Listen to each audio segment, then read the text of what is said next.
For the Congo, as with Tintin in the Land of the Soviets, the fact was that I was fed on the prejudices of the bourgeois society in which I moved.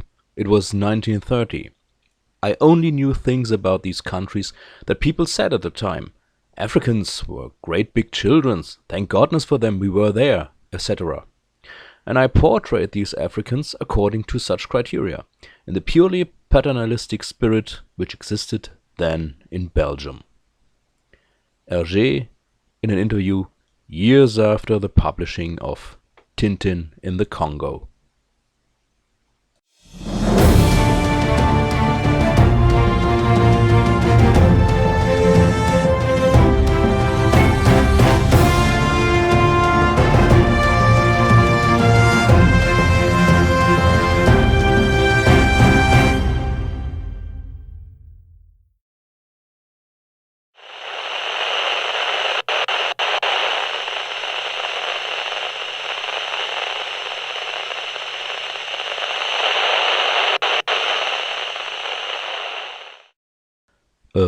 What was that? Like a turbulence or a disturbance? Like something is going on. Well, anyway. Back to Tintin. Tintin is on his way to the Congo for his newspaper.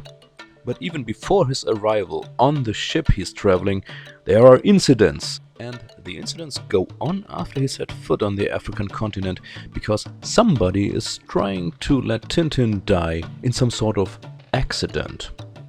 The person pulling the strings behind these accidents is a well-known mobster. And besides that, Tintin and Snowy are having some other adventures in Africa. Right after he finished Tintin in the Land of the Soviets, Hergé wanted to go on with a special adventure. Tintin should go to America and fight the American gangsters. And he was supposed to fight for the rights of the American natives. But the chief editor Norbert Varlet didn't want to hear anything of those ideas, at least for the moment. There was propaganda to be done. Norbert Varlet wanted Tintin to go to the Congo, that was a Belgian colony by the time. Before it was known as Zaire, by the time it was known as Belgian Congo, and today's name is Democratic Republic of the Congo. So Hergé tried to inform himself via newspaper articles and books, but the problem was those newspaper articles and those books were of course written from a very European point of view, or a Belgian point of view, so to speak. So they were full of racial stereotypes, and of course they were praising the colonization of Africa. Later it should be a trademark of Hergé's work to be as authentic as he can be, but that state was not yet reached. And in addition to the racial stereotypes and the uncritical praising of Congo as a colony of Belgium, Hergé made several factual mistakes. For example, Tintin finds a rubber tree in the nature.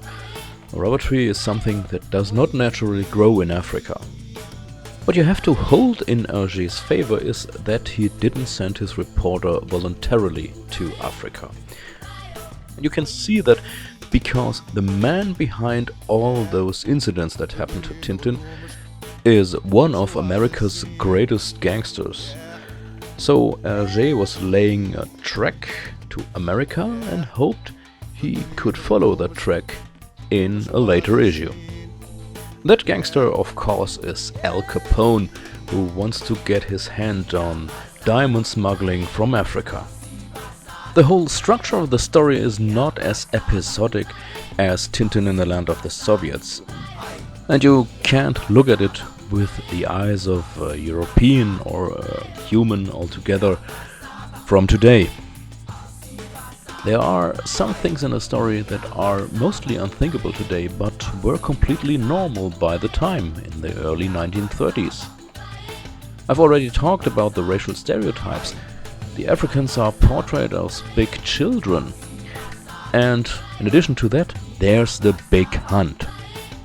If you had the money to travel to Africa in these times, then a big hunt or safari is of course something you would have done. From today's point of view, it might be upright barbaric, seeing Tintin killing a crocodile, 10 antelopes, a monkey, 2 snakes, an elephant, a buffalo and a rhino within the story. But in the 1930s, this was normal business. But the new thinking already took place in the 1970s, when the book was colored and partly rewritten. Especially German and Scandinavian publishers found it too hard that Tintin not only kills the rhino in one of the scenes, but he's really blowing it up with gunpowder. So Hergé did a redrawing of that scene only for Germany and Scandinavia. And in that scene, the rhino is getting away alive. And if you look closely to this picture, you can see a camera and equipment standing next to a tree. Yes, this story has one of the rare occasions where we see Tintin work in his job as a reporter. Later on he will become more of an adventurer. And we rarely see him do reporter's work. Well, but Tintin must be a pretty good reporter. Because at the beginning of this story there are representatives of different newspapers, an American, a British and a Portuguese one. And they all want to buy the story that Tintin is going to write exclusively for their own newspaper. And they do some sort of bidding, offering him more and more money. But he outright refuses due to the obligation he has with his own newspaper in Belgium. So, final thoughts. Tintin in the Congo is hardly the best adventure of Tintin. Later stories should have some sort of timelessness. You can read them over and over again and they don't age. This one has aged pretty bad. You can't look at it with the eyes of a modern man. You can only see it like Tintin in the Land of the Soviets, as a part of history. Well, I mentioned that Hergé reworked some parts, but he could not, of course, remove all the racial stereotypes we see there. It is a nice adventure story in some parts, but if someone is worrying if he could give this special comic book to his children to read, I would say yes, under certain circumstances. And that is, talk with your children about what's going on, and that these times are gone now, and that were the thoughts that people had by that time. And if you're still uncertain if you can give it to your children, then well, there are more and far better stories to come. It's no wonder that neither Tintin in the Land of the Soviets nor Tintin in the Congo have ever been made into a movie or the episode of a cartoon series.